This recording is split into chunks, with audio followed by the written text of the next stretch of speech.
Wararka aynu ka heleyno gobolka Hiiraan ayaa tibaaxaya in wasiir ku-xigeenkii amniga ee maamulka Hirshabelle ahna mudane ka tirsan baarlamaanka Hirshabelle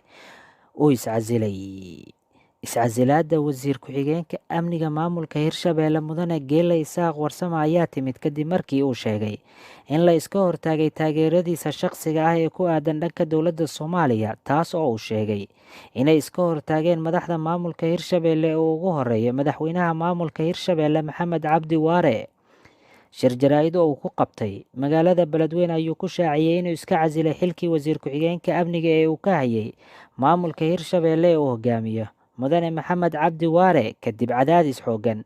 oo dhanka fikirka shaqsiga iyo taageerada dowladda uu hayo oo uga imaaday madaxda ka sarreyso.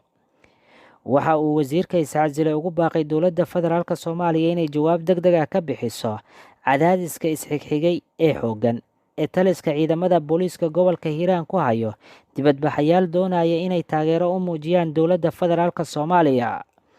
Iscasilaadda wasiirkan ayaa ku soo aadeyso iyadoo maamulka gobolka Hiiraan uu amarro ka dhan ah banaanbaxayaasha bixiyay islamarkaana uu mamnuucay